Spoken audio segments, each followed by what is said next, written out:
Brock Purdy's hurt? What's going on over here, man? Why didn't you tell me?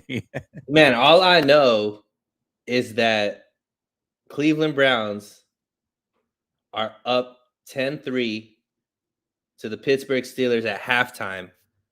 Fire Mike Tomlin. Fire Mike Tomlin. I agree with you, man. That guy sucks, dude. He's gonna lose to the Browns. Are you kidding me? I see what you did there. I see. Yeah, man. I'm picking up what you're Always laying make down. decisions based off what happens at halftime. Half of the season, halftime. That's a great way of analyzing what to do with coaching changes. I'm with you. Fire Tomlin. All right. Let's get into it, man. There is a plethora of injuries on the 49ers right now. And the biggest one is Brock Purdy. Now, I did a show yesterday with Grant, and he asked me, how concerned am I about Brock Purdy's injury? And at that time, I said, I'm not that concerned. I'm sure he'll play this week. But going forward, he's really got to protect himself. You know, he's got a small stature, and he's had some injuries. He had the elbow, that was a big time injury, but he had the concussions. He had the stingers. Now he's got this shoulder injury. He was supposed to practice today.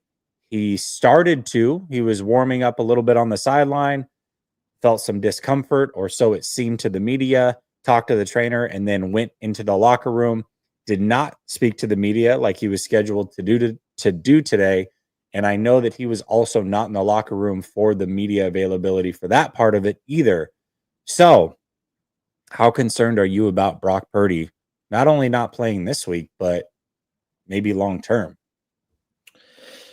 Yeah, I mean, well, I think the thing that's concerning about this game is obviously him not being available to the media shows that maybe it's a little bit bigger of situation than, just needing some rest, because usually that means they don't want to answer questions about what's going on directly, right? So that means that there is something going on that clearly they don't want to talk about, either because it's more serious than than what they want to let on at the moment, or they don't know, so they don't have the answers at the point. But yeah, I mean, obviously you would have to say he's at danger of not playing this game. And if he doesn't play this game, Jesse, and they end up losing, obviously that puts a big wrench in what the rest of the season looks like. So maybe it's something where if he does have to miss a few games and they don't win in those few games, he might not play the rest of the season, because you want to just shut it down and keep him healthy in that case. So who knows? I mean, it could be a scenario where maybe last week was the last time we saw Brock Purdy this season. Yeah, I mean, if it's something serious enough to where it's like, well, you could injure it further. I don't know. It's really tough to speculate at this point. We don't even know for sure what it is, but it's clearly more than what they're letting on. It's not just a little soreness. There's something else going on there behind the scenes, and I'm sure we'll find out soon enough, but it's starting to trend like there's a good chance he doesn't play. Now, we know less about Purdy, but we do know quite a bit about Trent Williams and Bosa. Kyle Shanahan went on the radio after practice for his normal Thursday spot and talked about how there's a good chance that Trent Williams doesn't play this week, and Bosa. So Trent's got the ankle injury. Bosa's got the oblique or obliques injury. Both of them are hurting. What do you think of these injuries, man? Are you worried about these guys missing the game? I mean, two of the worst players that the 49ers have, obviously, on both sides of the ball. So For sure. In the least important spot, really. Yeah. They're replaceable by all stretches of imagination. Obviously, Jesse, I am very worried that our best offensive lineman and our best defensive lineman, kind of important, roles for this team, the trenches, right? Our two best players in the trenches potentially won't play in a must-win game against the Packers, who we're, fighting for potentially the last playoff spot with. I mean, this is a terrible situation. Somebody in the chat, Red Jet Shell said, "Can we run back the bye week?" Just asking for. You're usually supposed to get healthy after the bye week. Like the bye week, you're supposed to nurse all of those injuries. The 49ers seem to get more injured after their bye week, which isn't the way that it's supposed to go. And yeah, I mean, your quarterback doesn't look like he's going to play. Nick Bosa, your best defensive lineman, your best offensive lineman. I mean, you know, might as well just give Fred Warner the night off, give, Demo the night off. Let's your best, your best. I mean, actually, your best cornerback potentially might not play with Mooney Ward. Like CMC the night off. Just every position team let the best player just sit out just to keep it, keep the trend going, I guess. This week is feeling very. Remember COVID year when we played the Packers? Yeah. Just how bad it got. I think they had I might be off on this. I swear they had to like postpone the game a day or something because there was too many guys that were going to be out and they had to get some guys back from COVID list. Either way, I just remember Richie James went off that game. He was a stud. But this is what it feels like. It's like COVID year again versus the Packers. Give me this. If you could choose only two of those three to play and they were guaranteed to play, who would you choose? Purdy and Bosa. Okay. Yeah, Why? I think obviously the quarterback, right? Yeah, I agree. I completely agree. Yeah. And I mean, we saw last week the difference with Bosa on the field and Bosa off the field with that defense. I mean, most people believe that if Bosa was on the field, we probably don't lose that game last week. But the minute that he went off, all of the stats started changing. All of a sudden, Geno Smith started being able to ball again. And so I would just say that just because, for as good as Trent Williams is, I don't know how dominant he's necessarily been this season. He's obviously much better than, what's behind him. However, if I'm picking two, those are the two that I'm picking. Yeah, I'm actually going to take it a different direction. In a vacuum, I would actually agree with that. But I would say if you're playing Purdy, you also have to play Trent because Purdy's already hurt. Right. And I want to protect him as much as possible. So I think I would have to go with Trent. But I do agree. I mean, without Bosa, I said I said when I was breaking this game down yesterday with my behind enemy lines guest, Andy, that if Bosa didn't play, they're for sure losing the game. And now it's like, oh, well, Bosa and Trent and Purdy. So I'm sure they'll figure it out. I'm sure it'll be just fine this weekend if all three of those guys don't play. Yeah, exactly. But, I mean, obviously it's looking bleak.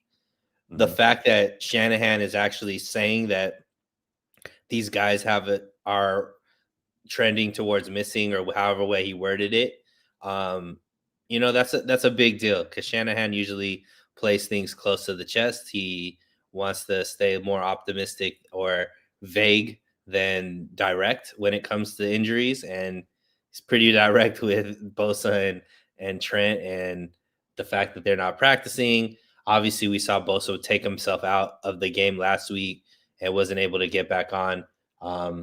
Something deeper going there. And it's just all coming at the worst timing for the 49ers.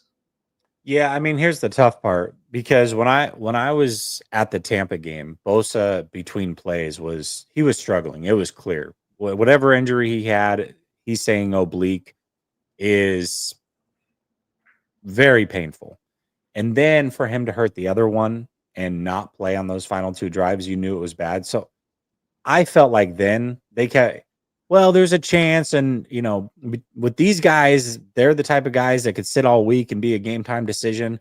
I didn't buy it. I felt like Bosa was for sure going to miss this game. Now, I could still be wrong about that, but it seemed like he's not going to play. Both sides are now injured. Good luck with that.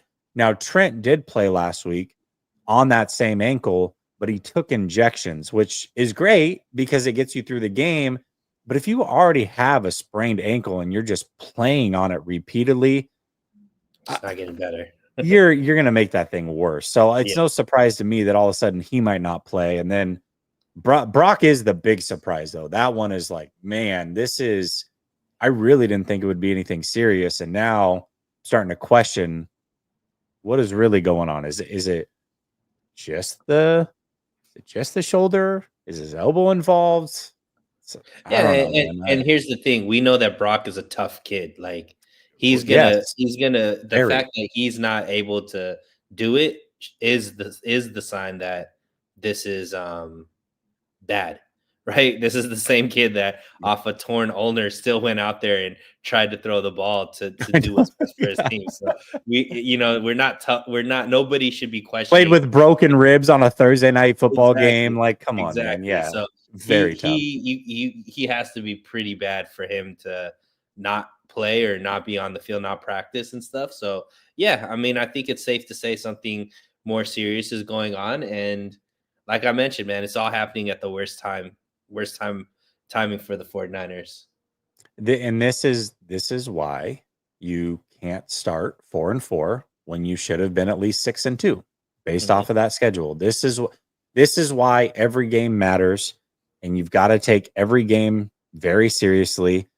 Game number 1 counts as much as game number 17. They all count the same towards the final record. And now the 49ers are in a position where they've blown these games that they shouldn't have. And instead of being like, all right, we can take a loss here against the Packers, no big deal. We'll be at 6-3 or whatever the record would be. Now it's like, well, our season's done. So that's cool. Yeah. That's the situation that they're in if they lose to the Packers. I mean, assuming they weren't there already, that it's over. It's done. Sure. So Rich says no Brock equals no playoffs, brother. I don't think they were making the playoffs with Brock, but I agree with you. All day, every day, Kim says yes, Brock equals no play. Thank you. I agree with this. Spidey G is yelling his question. He says, got a question for you both.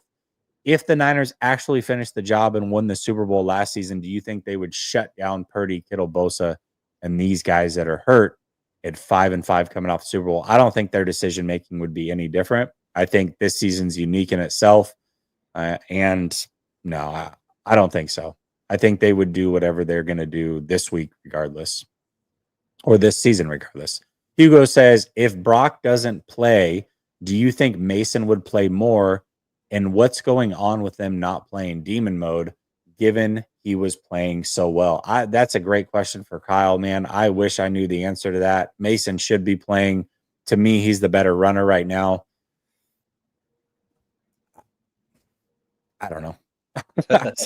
I wish I knew the answer to that. Okay, this one was really, really fun today. Terrell Owens was on Yeah. 95.7 The Game, and he was asked about what's going on with the 49ers, and he went on this long rant about, injuries and people needing to step up, but he snuck a nice one and shot across the bow over at Debo Samuel and said, Debo seems more worried about his pregame attire than he does playing good football, essentially, is what he said.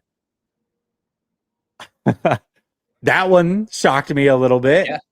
What were your thoughts about what Terrell Owens said? Yeah, I mean, look, it's interesting because of who Terrell Owens is, right? Obviously, Mm-hmm. Hall of Famer, um, top 2 in San Francisco wide receiver history, right? Only behind Jerry Rice as far as the best receivers that the 49ers have had.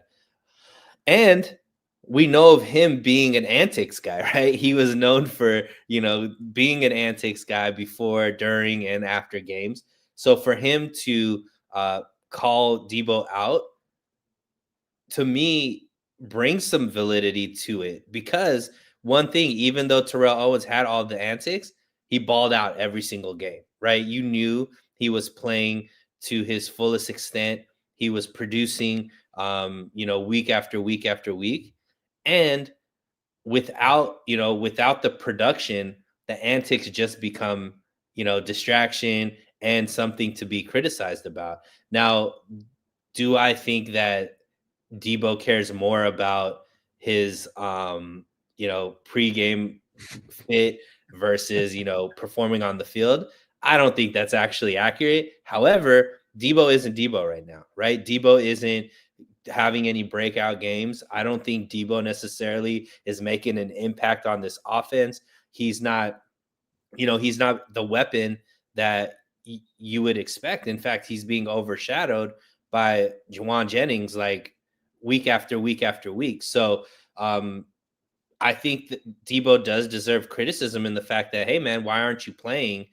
But yeah, I mean, I don't know if it's necessarily accurate. He cares about his pregame fit more than playing, but he definitely has hit a wall when it comes to production. What it is he injured? Is he, is he not?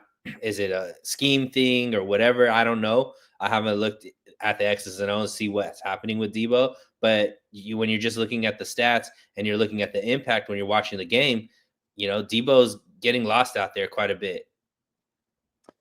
Yeah, he definitely is, and I don't know. I would hate to say it's an effort thing, and it's really hard to question a player's effort because you don't truly know. But it's one of two things: either he's not giving it his all, or he's washed. Those are the options, and neither of them are very good. Neither of them are very good. Uh so Both of if he those can kick options, in the gear, yeah. both of those options that you laid out, Jesse. Sorry to cut you off. He shouldn't be on this team. Yeah, well, again, this is it's so funny because when they reworked Armstead's contract last year, I said that's a bad move.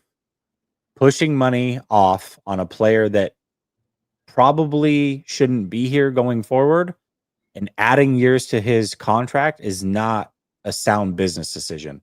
People are like, "Oh, you don't know what you're talking about." Da, da, da. Well, guess what? They end up cutting Armstead the next year when he could have walked scot free, and they would have owed him no money, or no money would have been owed on the books, I should say. Instead, they owe him money this year on the books, and they owe money next year on the books towards Armstead. Debo, same thing. I said, this is a lot like the Armstead situation. Debo is likely a guy you're not going to want on the team after this season. Why are you kicking the can down the road on his contract? And again, I was met with a ton of pushback. But the 49ers are going to do with Debo, it seems like, exactly what they did with Armstead, which is they're going to let him go and they're going to pay on the books for 2 seasons because they wanted to save a little bit of money this year and kick the can down the road on his contract. And it's a bad decision. As far as what T.O. said, certainly. I mean, I don't think he's worried about his pregame fit, but basically what he's saying is he's not bringing to the table what he needs to bring to the table. He's got other things going on, but playing football at a high level doesn't seem like it's the most important thing out of everything he's got going on around him. And I think that could be true. And if it is true, only Debo knows it, and Debo has to turn it around now.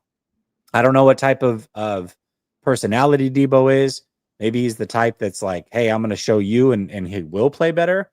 Or maybe he's like, I mean, who's this old guy, whatever, disrespectful, and it's not going to matter. I don't know. But I'm curious to see how Debo Samuel plays from this moment forward after being called out by Terrell Owens. Well, he responded on Twitter. Oh, did he? Yeah. He What did he said say? something along the lines of, let's not do this right now, T.O., or something like that. So Yeah. basically, he's, oh, you're an old head. You don't know what you're talking about. Disrespectful. Okay. Well, I mean, and that's kind of Debo's MO, right? Like in the sense that, he's kind of, he's, at least his public persona is confidence. He's going to exude confidence. He's not going to show any chinks in the armor. He's been getting more into the podcast, and he's obviously been on interviews talking, confidently and all that kind of stuff. So I don't think he's going to sit there and take to say that, oh, I'm not giving my full effort, but I think everybody on the team knows that they need to be playing better. Debo said it himself, right? So I think it's I don't think anybody's out there saying that I'm playing the way I'm doing everything that I should be doing. Like I'm 100% fulfilling my role right now. Everybody knows they need to be doing better, because this team isn't what it should be right now. I really wish Devo didn't respond. I understand why he would be frustrated. I do with that. But responding publicly, it's what he always does.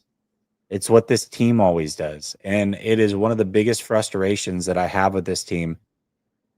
And when I called it out when they were winning games, again, people are like, just shut up. Who cares? They're winning. But now that they're losing, I think people are pretty frustrated when Demo comes out or Debo comes out talking trash after you've lost a game. It doesn't hit the same, right? It hits a little bit different. I don't know, man. I just feel like this team's so done. I feel like they're so cooked no matter what happens. That's just the way I feel. Like this season or long term? Well, this season obviously, but by not moving forward with what I suggested, they're pushing the rebuild back an extra season. And to me, they had an opportunity to have a bit of a down year next year, but get these young players playing and build on that. And then the following year, they would have had plenty of money left on the books and they could have really went out and retooled and been contenders, I believe, again in 2026. But because they didn't sell the Devos, they didn't sell, shop the CMCs and the Kittles and the Trents, that's now pushed back an extra year, in my opinion. So I think realistically, to compete for a Super Bowl again at the very earliest at this point, we're looking 2027. That's my. Yeah, I don't have that same sentiment. I think they did really, really good with their draft class this year. Um, they could, if they have similar success next season with their draft class. It's not like there's a few players that I think are past their prime, and they need to upgrade at those. I think Debo is one of those players where I don't think we're gonna see a great version of Debo again. Um, but I don't think that they're that far off talent wise quite yet. Like I still think injuries are playing a role. Obviously they need to get younger on the offensive line. But I don't think this team is just gonna fall into this abyss where they can't compete immediately because you would think that Purdy, if Purdy's the guy, that he should still be able to carry this team. The defense shouldn't fall off that hard, right? There's still a lot of youth on that defense that's performing. But yeah, I agree with you. This season looks cooked. Well, and the reason that I say that is because okay, let's say this next off season they're like, all right, well, Hargrave gone, Debo gone. Let's say Debo's traded though and not cut. Either way, doesn't matter. They're still going to take. I don't know that anybody's trading for Debo at that contract. First of all, I think that's highly unlikely. But they're in a situation where they're going to take a hit on their salary cap next year and the year after because of they didn't do it this offseason. And that's my whole point. So they're going to have less at their disposal. They can draft really good, and that would be awesome. But in order to compete before 2027, in my opinion, like truly compete, they would have to hit on the next two draft classes because money-wise, they're not going to have near as much to play around with that they would if they had made the decision much earlier and taken the cap hits this year and next year. Yeah. I mean, I just think that there's specific positions where they need to hit, right? Center, left tackle. Pretty important positions. Yeah, center and left tackle. But I think it's not as bleak as what everybody's saying. Like I think people just think, oh, all of a sudden this is going to be a non-playoff, non-competitive team for the next 2, 3, 4 years, and I just don't see that. I still think they have. I don't think George Kittle is showing any signs of slowing down. Um,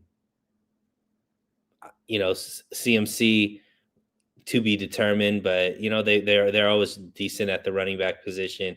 Receivers, I think, they still have a lot of talent there. Um, like the defense, they're not really losing a ton. They got Demo signed up. They have a really young under contract safety position. Fred Warner's still there. Greenlaw probably is back. Defensive line, obviously they need to piece that together, but I mean, I don't think it's as bleak as everybody's doom and glooming it right now. Yeah, I mean, we'll see. We'll see. They're going to have to really, really hit on these drafts in order to change that time or alter that timeline, in my opinion. But I could be wrong. It's just the way that I see it. Also, one of the things that you said is if Purdy's that guy, that's the other thing is I've been pretty clear. I don't think he's that guy. And so for me, that makes it even harder. So I guess we'll find out, right? Dazza says Debo wasn't Debo last year either. Debo really hasn't been Debo since 2021.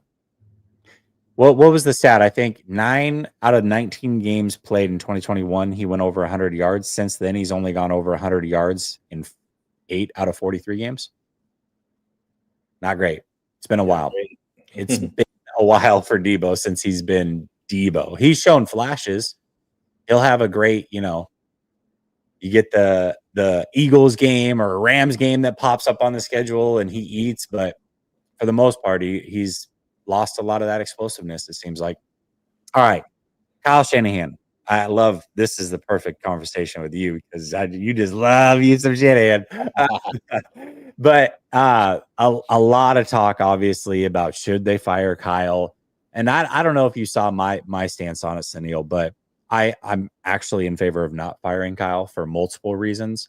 I think, well, I'm not going to tell you what I think. You may have seen it, you may not have, and I'll add on to what you think with my own opinions after I hear it. But I assume with your joke to start the show that you're not leaning towards fire Kyle Shanahan. Why is that? And then also, what would it take for you to say fire Kyle Shanahan? Yeah, I mean, I'm not one of those guys that's like, oh, I am a be careful what you wish for, but I don't think necessarily it's like, oh, you're gonna get Chip Kelly in here, or Jim Tom Sula, or whatever the case may be. Yeah. I just think that where I think there's more strengths to what Kyle Shanahan has done as far as build a perennial powerhouse team that's still there.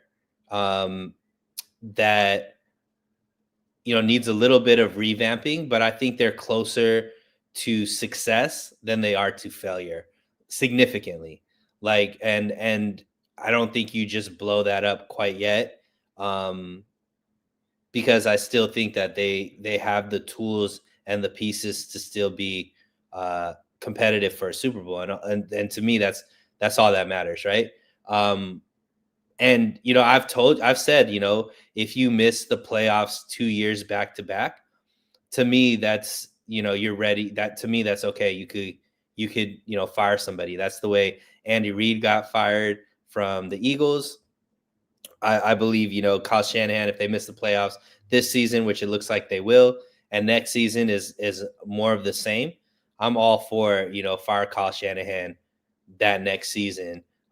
Because at that point, you're pretty far off. But for me, when I look at, okay, what does it take to build a perennial powerhouse, which the 49ers have been, right? They've been the most dominant NFC team over Kyle Shanahan's tenure here. Unfortunately, none of that has led to winning the Super Bowl, but they've been to the Super Bowl multiple times. They're consistently in the NFC Championship game, which isn't enough, right? You need to win the Super Bowl. However, what it takes to consistently be able to compete for one, I think the foundation blocks are there. I think they, personnel wise, they do a good job always having a very competitive roster. I think they always, have, they've been able to have really good coaches, which we've seen have led to, coaching hires for other organizations. Um, I think culture is always, good. People want to play here in San Francisco, which hasn't always been the case.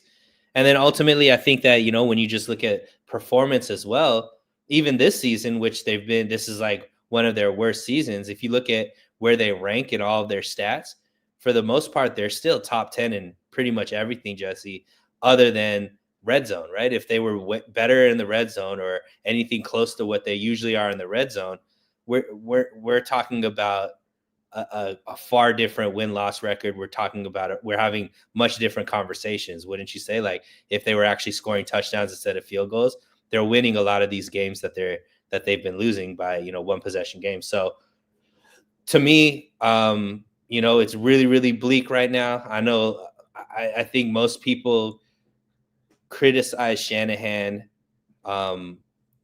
more because of the way he is with the media and personality versus, X's and O's and what he's actually production wise. But that's where I just see it. I just think that they're closer to a dominant team than they are to like a bottom of the barrel team.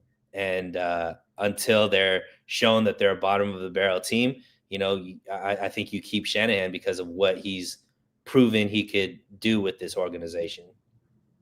Yeah, I think for me, I think 4 NFC championships, 4 conference championships, and 2 Super Bowls in 8 years, you've earned at least one more year. If things look similar though next year, or you sneak into the playoffs and you lose pretty early, I think at that time it would be time, and for a couple reasons, really. One, you have to portray to the next candidate that this is a stable organization, and if you just let him go after a bad season, coming off of a Super Bowl, Right. Who's gonna feel safe coming here? Like, oh no, it's all good. Like, just go there and get fired too, because I'm not gonna live up to those expectations right away. So I think there's part of that in it. And yes, this year has sucked. The stats that you gave are, in my opinion, a little bit misleading. Not on purpose, but a lot of people are talking about it like, well, the yards, look at the yards. I don't know about you, but when I watch these games, and I've said it now for 3-4 weeks, every yard seems so hard to get for the 49ers this year. This is not, I get the accumulation, the number looks good, but when you watch these games, man, everything just seems so tough. Every catch is with somebody draped all over the receiver. Every throw is in a tight window. Every run is, you got to break 2 or 3 tackles. It just seems like they're laboring to get every single yard. And last year, the offense just flowed, man. They were moving the ball. It was easy. Guys are wide open. They're breaking tackles. They're picking up yak. It just seemed so much different. So I don't look at this team right now, this offense, and be like, well, the red zone. I can see it, and there's something clearly off. Now, there's a lot of reasons for that. Injuries obviously being one of them. Kyle's play calling, Brock turning down open receivers, receivers not getting open. There's a lot. But as a collective whole, this team is clearly missing something, and it's not the same regardless of what the yards say. But that being said, I do think that Kyle should get one more year. Now, there is one scenario that I would be willing to let him go right now. When I say right now, I mean at the end of the season. And only the internal folks in Santa Clara would know this, if he's lost the locker room. Now, I know there's speculation he has or he hasn't. There's no way for us to know. Like, I don't know. And I'm not saying that he has. That would be the only scenario that I would let him go at the end of this year, though, is because at that point, it'd be like a Wilkes situation. Once you've lost the locker room or players aren't buying into what you're saying, you can't stick around. Even if you've done a good job, players are no longer tuning in. They're tuning you out. Mm-hmm. I don't think that's necessarily the case. I'm just saying that's the only scenario that I wouldn't give him another year. What do you think of that? Yeah, no, I mean, once again, that's leaning more closer to bottom of the barrel team, right? Yeah. So to me, that fits into that criteria. If you're more like a bottom of the barrel team than a competitive team, that would Mhm. obviously, I think, sway things quite a bit for me. I haven't, I don't know, I don't see any signs of that. Like you're not hearing rumors coming out about that. At least For I'm not, sure. I'm not seeing that. And usually, we know that the 49ers aren't the best at keeping secrets like that, right? No, Like, the so 49ers don't leak, Sunil, yeah, yeah, for sure. ever. Um, I mean, we wouldn't be content creators if the 49ers didn't leak as much as they leak, right? But yeah, I mean, like, I understand, like, I get it. Like, I think the noise is getting louder and louder because a lot of people are hinging their social media uh personalities on Fire Kyle. And it's the easiest thing to do, right? If you're frustrated with how your team's doing, the easiest thing to do is, hey, let's fire the coach. But the team is 5-5 right now. It's not like they're 2-8 or whatever the case may be, right? They're still, where we believe that they're not going to make the playoffs. Obviously, if these people don't play, but hey, if they go out and they beat Green Bay, right, they're still right there in the hunt with over 50% chance to make the playoffs. If they still make the playoffs this season and all that kind of stuff, like once again, we don't know how we're projecting how we feel like the season's going to go, Jesse. We For don't sure. know how the season's going to go. If they end up turning it around and doing it, like I made the joke about Mike Tomlin. Mike Tomlin is a coach who obviously has won a Super Bowl, but hasn't had that level of success since he's won that Super Bowl. However, he's a coach that always has at least a 500 or above season. He's never had like a losing season. And you look at what he's done now, like the team went from are like an 8-2 team right now, right? And like because to have that type of success in the league isn't easy. There's not a lot of coaches that have multiple double digit win seasons underneath their belt, right? There's not a lot of head coaches that could consistently do that. Kyle Shanahan has been able to have that type of success, whether he's an offensive coordinator and now as a head coach for the 49ers. He's shown the ability to be a dominant team and to lead a dominant team. That doesn't just happen. I think a lot of people just expect that, oh, any new coach can make that happen, and it's not always that way. And so I agree with you. Like I'm not sitting here and saying that Kyle Shanahan could rattle off 3-4 losing seasons, not make the playoffs, but because of what he did his first 5 years, 6 years, you got to keep him going. It's not that, but I'm also saying, hey, he's had way more success here than he has had failures. So, like you mentioned, I do believe he has earned another shot. Give him another year, see what happens. But if they miss the playoffs 2 years back to back, or like you mentioned, that he's lost the locker room and people don't want to play here and all that stuff that I've said are strengths for him are now weaknesses, then absolutely you got to look elsewhere. And it wouldn't be, it would be Jed York would have to make a decision like that because ultimately, like, you're not going to have success if that's the case. I'm going to answer this gentleman's question, and then I'm going to throw something your way, and you tell me what you think. He says, how many games has IU gone over 100 in that same stretch? He's done it 9 times. Debo's was actually 8 times, but that's including rushing.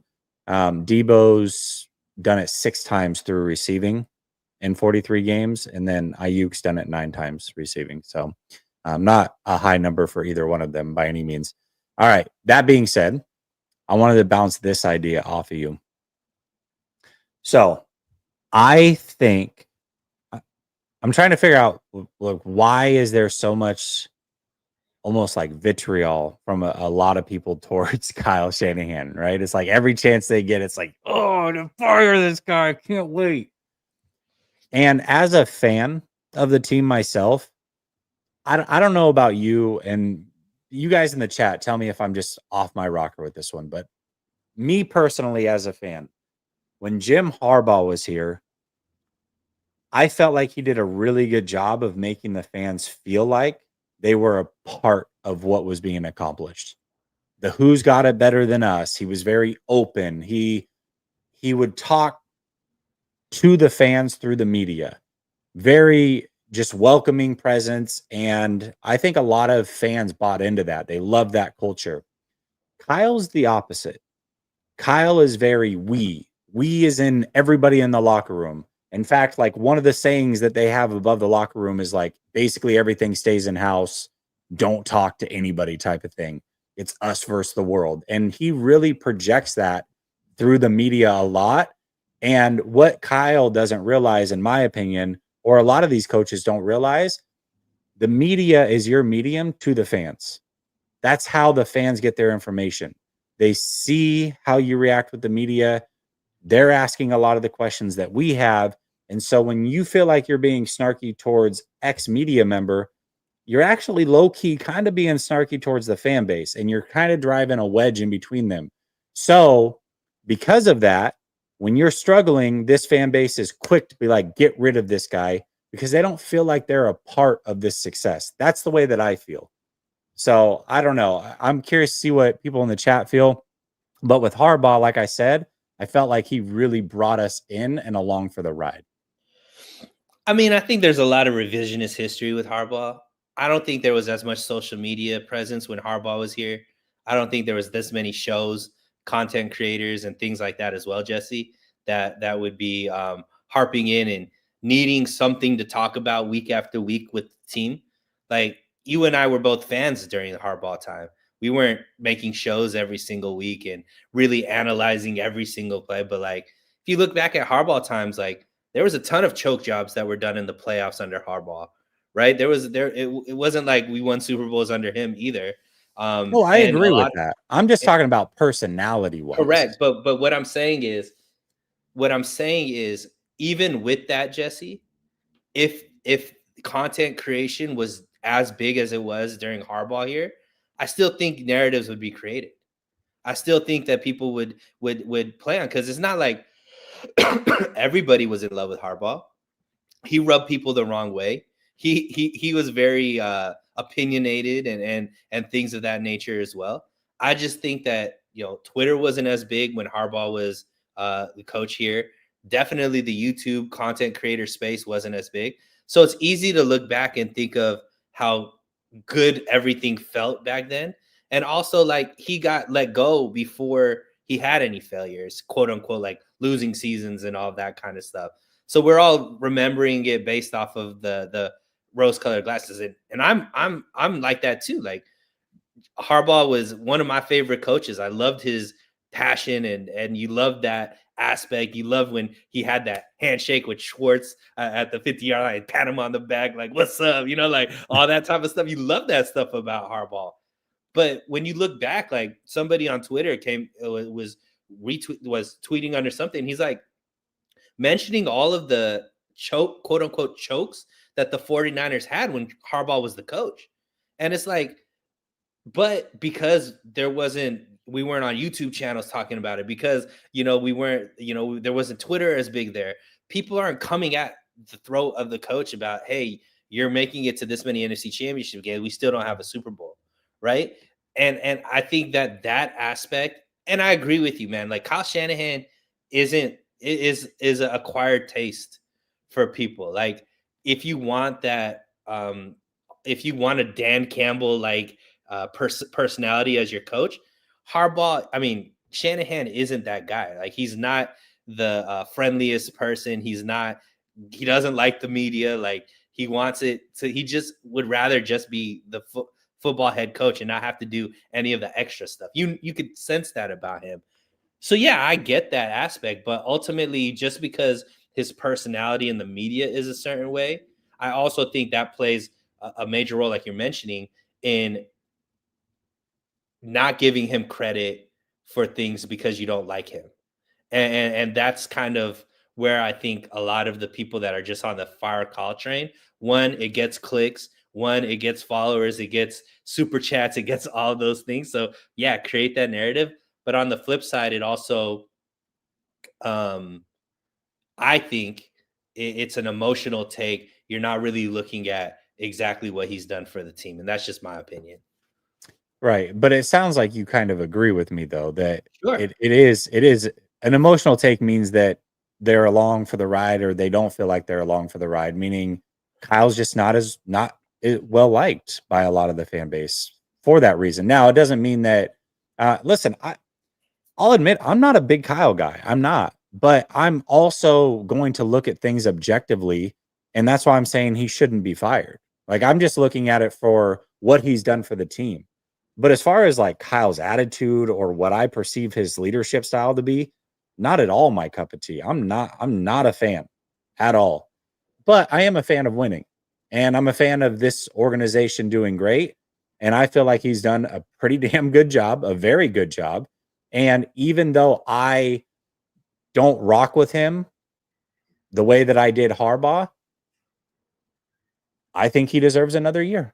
Right. And that's just me being objective about it. But I think a lot of fans think the way that I do about him, and they're not objective about what he's done. And they are just like, get rid of him. And the Yep. reason they're so quick to do so is because that's the way that Kyle, I mean, he's he's driven a wedge, I think, between him and the fan base and in a lot of people's eyes. So I don't know. It's just curious. I was curious to see what your thoughts were because Yeah, I mean, I I felt like think that for a while. it's, but I guess the ultimate thing is, yeah, I think it is driven by the fan base. I do think there's certain content creators that make a name off of being a Kyle Shanahan protagonist or antagonist type of thing, and blame a lot on Kyle. I also think that when you look at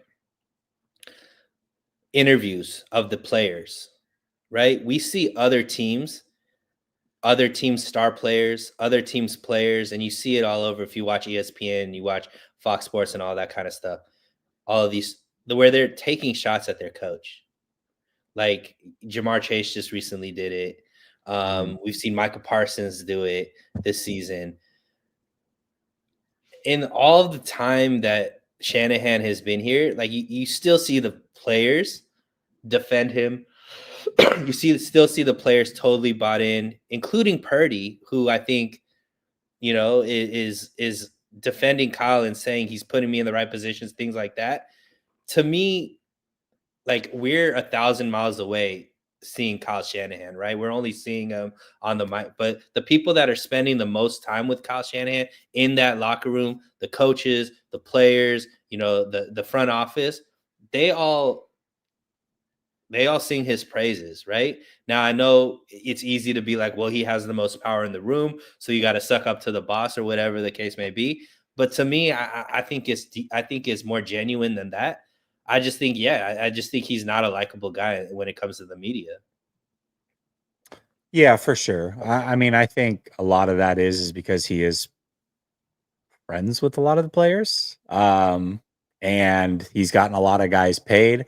I could go on this stuff forever, and we're gonna go down a road that's gonna last like hours. But I think there is a lot of that that comes into it too. But whatever. It is what it is. He's done a very good job. He deserves another year, in my opinion.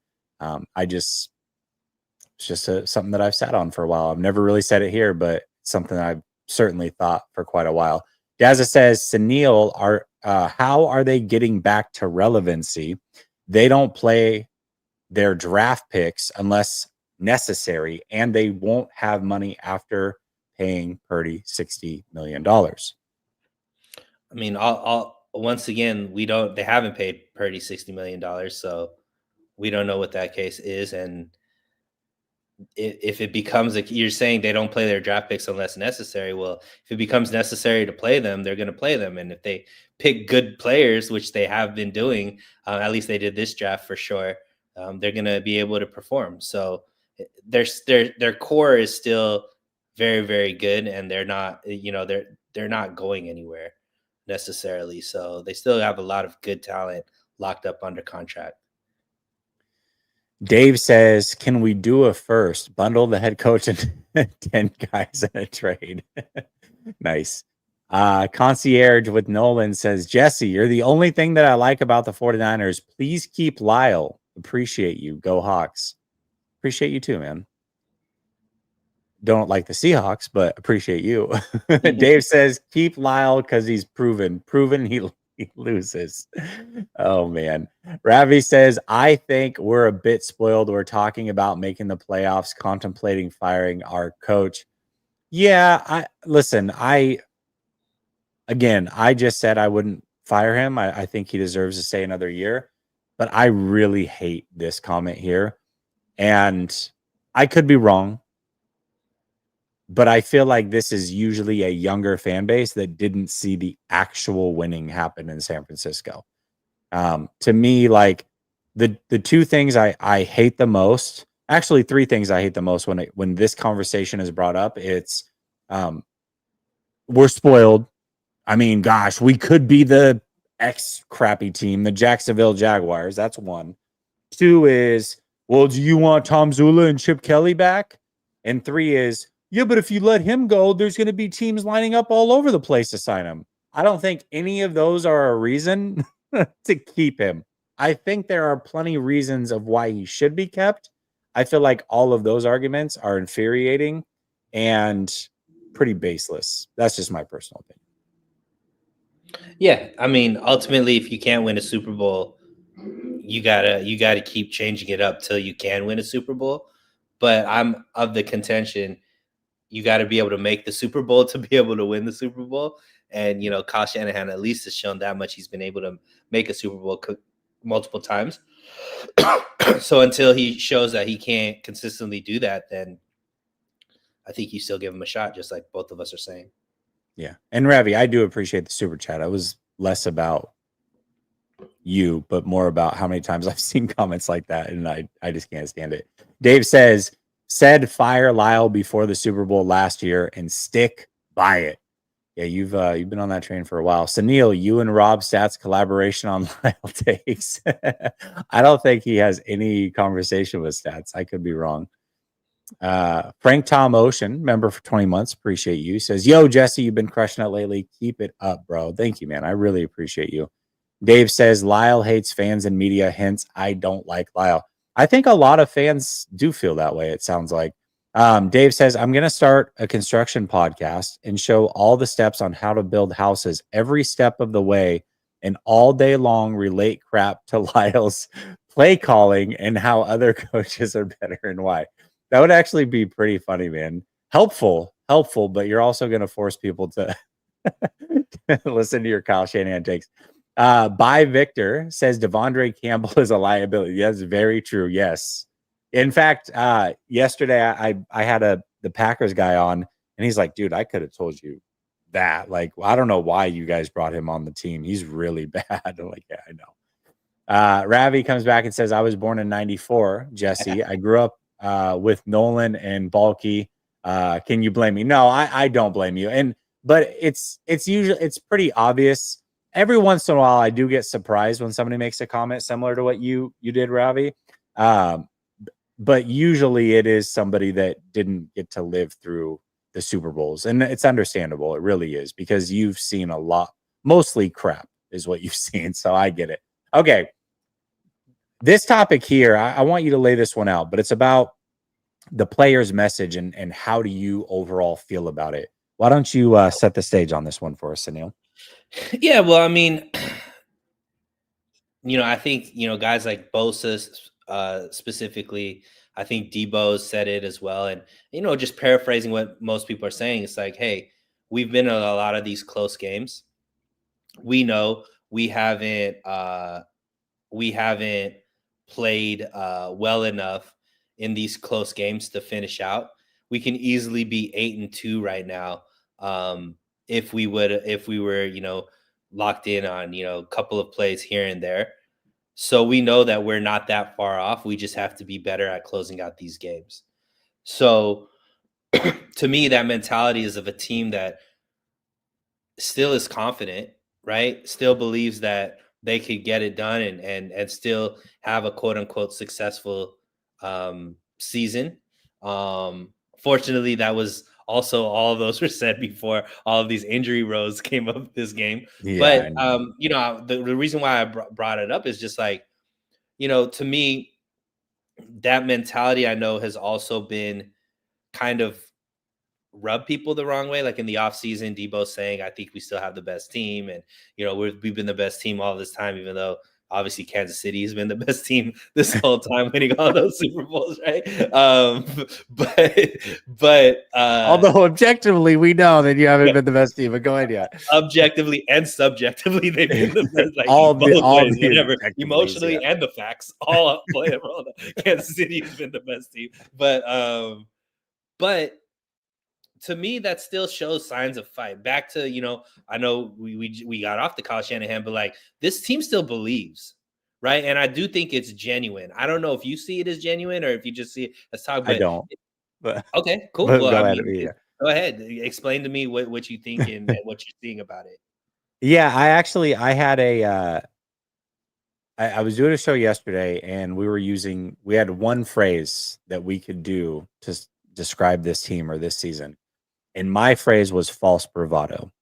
And the reason that I said that was because we have heard them come out and, Debo, we're the best team. We've been the best team. And, all things are going to be good. And this team has said all the right things, but what you see on how they've carried themselves has been completely different. And to me, now that we're here at 5-5, and this last week was like Demo comes out and he's calling Kenneth Walker an egghead or conehead. Conehead is what he said. And then he deletes the tweet. And you've seen Debo kind of getting these squabbles a little bit. And then, this week it's like, oh, now we're really pissed. What, I forget who it was, but they said, I think it might have been Demo. Oh, now this team's ready to show. We're very pissed at how the season has gone. We're gonna turn it up.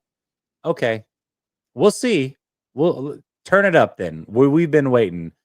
I don't feel like this team in their heart of hearts really feels like they are as good as they've portrayed. And I think they know exactly that being at 5-5 is exactly where they should be.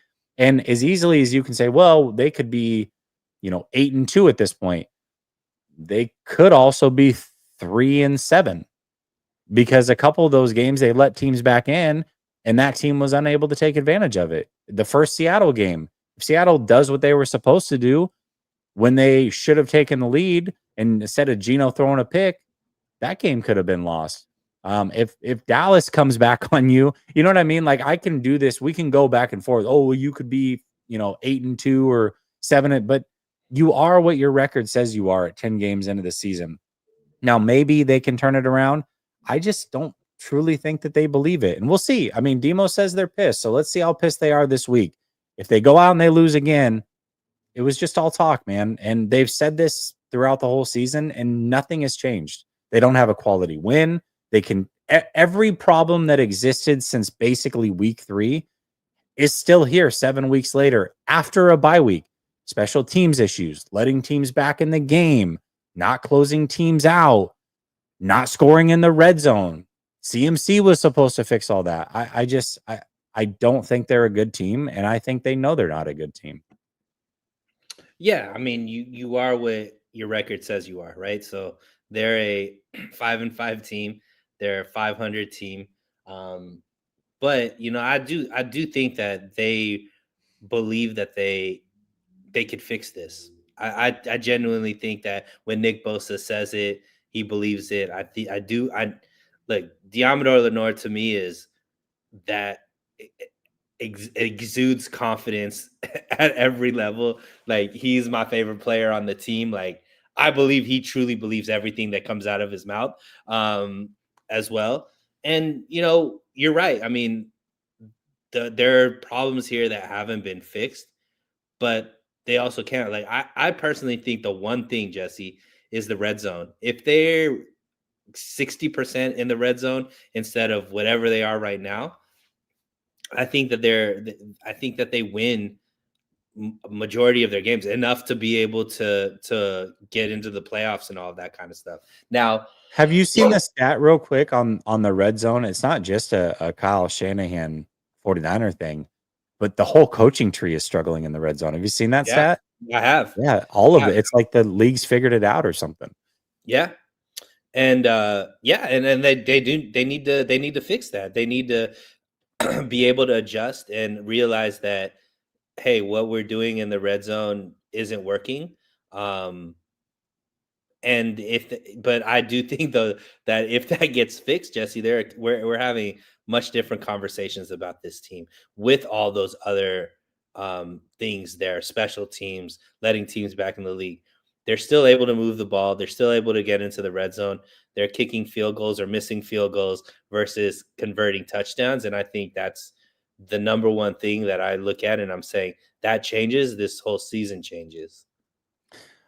For me, it seems like every week they've almost gotten gifted bad defenses, and those defenses have gotten worse because they're missing players. And it's like, okay, well, this week they should be able to put up points, right? And then they're not. Dallas was a great example where it was like, oh, they should blow out Dallas. Like Parsons didn't come back after the bye the way that we thought he would, and then Bland, and they did. They were blowing them out, but then somehow they let them right back in the game. And then, we saw it against Tampa. They were missing three starting players in the secondary and one of their pass rushers, and then they lose their left tackle. It's like everything that in the past is like you would look at this and be like, oh God, they're getting these teams at the right time.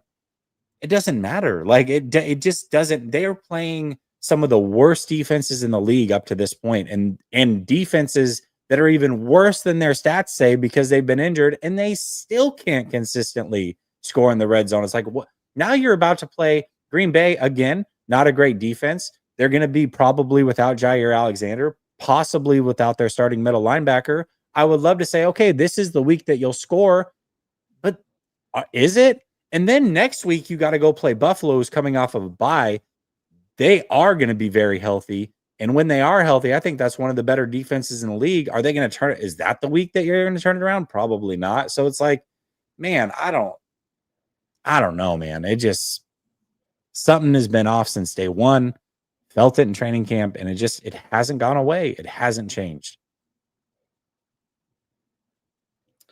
To be determined, Jesse. To be determined. To be determined is right. We're actually going to come up with solutions here in a minute, which should be a lot of fun. Brother Bob says, Sunil, how's your boy Kyle Levy, and how long do you give?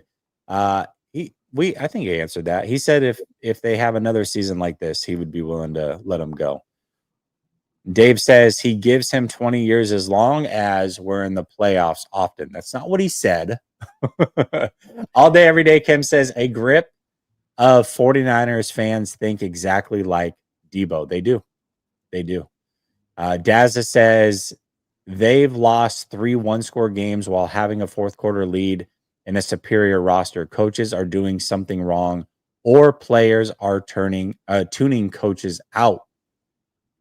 Fair.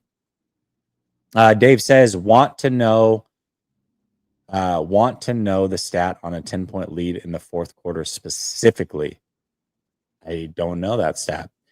Do not believe that Lyle can adjust. Seriously. I think this team, including Kyle Shanahan, is not used to playing in close games because they haven't had to. And I think that's an acquired skill. And maybe long-term, this season will be better for them because they are forced to play in a lot of these close games, and they will figure out how to win these close games eventually. And maybe they'll be better off for it. Not this year necessarily, but going forward. I think that's a silver lining that we could look at. But last topic here. If you were in charge for a day, Sunil, what are some of the things that you would change? I have some ideas, but I would love to hear what you would change about this team this year.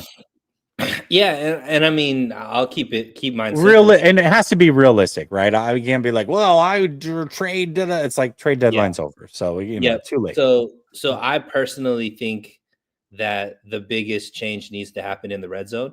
I truly Mhm. believe if they're scoring touchdowns, more touchdowns than kicking these field goals, that this whole season, the narrative, everything completely changes because they're getting into position to be able to win all of these games. They're just not executing. And where I think the red zone needs to get better is uh I think that the ball's in Purdy's hands in the pocket too much in the red zone versus what we've seen be successful, which is either running the ball with Jordan Mason or CMC, or Purdy on a bootleg. Purdy not just sitting in the pocket, but moving his legs and being able to like throw on the run and all of that, which we've seen Purdy be really, really good at. Um, both of those things are what I would want to see more of, is more consistency running in the red zone, like first and second down, run, run, run, and then be able to play off the play action or bootleg or whatever the case may be. Get Purdy on the move in the red zone where he's able to see the angles a little bit better than I think he does when he's just sitting in the pocket in the red zone where there's like not as much space. Those are the things that I would like to see, because I think that ends up turning into more touchdowns, which I think changes the whole trajectory of the season. Yeah, I agree with that. I think there's a lot I would change. Starting with special teams, I would have Ricky Pearsall be the punt returner. I think he is the best punt returner on this team, and I like what Cowing has brought to the table. I'm curious to see what they do with if Cowing misses. I know that he had his concussion. I don't know if he's going to clear protocol, but I would like to see Pearsall be the punt returner. I think he's the best punt returner on this team. I do. That's number one. Number two, well, let's move to the offense. I wouldn't play Kyle Juszczyk anymore. The guy is not a great blocker anymore, and there's too many times where he's out on the field split wide like a wide receiver. Last week, there was like 3 or 4 times where he was split wide as a wide receiver with a corner on him. It's like he's not going to get the ball. Like he's literally just out there to do nothing at this point. I think it's a waste to have him on the field. I really do. So I wouldn't play Juice anymore. I wouldn't pass to Debo unless it's on a drag or a screen pass. I wouldn't play him behind the line of scrimmage anymore as a running back. I would certainly mix in a lot more Jordan Mason. Let's see what else. I do like how they're using Ricky for the most part. I like that they get him in motion. They make sure he stays off the line of scrimmage so he's not getting pressed. I think that's the perfect way to use him. So keep doing that. Let's see. Defensively, I would simulate a lot more pressures. I would have players more around the line of scrimmage. I would roll my coverages a lot more. I think that's about it. Those are the things that I would change. And I think if you do those things, at least you're more creative. I think you're getting the ball in the hands of the people that deserve to have the ball in their hands, and you're putting players in the best position to go win. Maybe that's enough to change things. Maybe it's not, but those are the things that I would probably change. I think all of those things definitely can lead to more wins. I think so too. I think I should be the head coach. No, I'm just kidding. Easy Tino says the product on the field is terrible and directly linked to the guaranteed money. Debo has 1 TD all year. In week 12, 58 million guaranteed. I see T.O.'s point. Lauren says, so Purdy ducked out before media could take photos. Am I oversimplifying this? They didn't want him. They didn't want him to talk to the media because I think they're trying to figure out how serious the injury is, and they just don't want the questions for him. Is really what it comes down to. I think the 49ers don't know how serious it necessarily fully is, and until they do, and until they have answers, I don't think they want to throw him out in front of the media. I think it's the right decision. I do, but it does show that there's probably something a little more serious than what they're letting on. Brother Bob says Kyle Levy is not changing, so the real fix is fire Kyle. All right. Okay. 49ers throwback says, hey, I hope you're doing well. I believe the season is over. Marco was right all along. Super Bowl hangover was real. Which players would you move off of? All the ones that are aging and expensive. Simple as that. Debo, Hargrave, CMC, those types of guys. So anyways, Sunil's got to get out of here. I got to get out of here. Sunil, thank you so much for joining me, man. I really appreciate you changing the time and everything like that. Everybody in the chat, unless something crazy happens, I'll see you on the post-game Sunday. And until then, much love. Peace.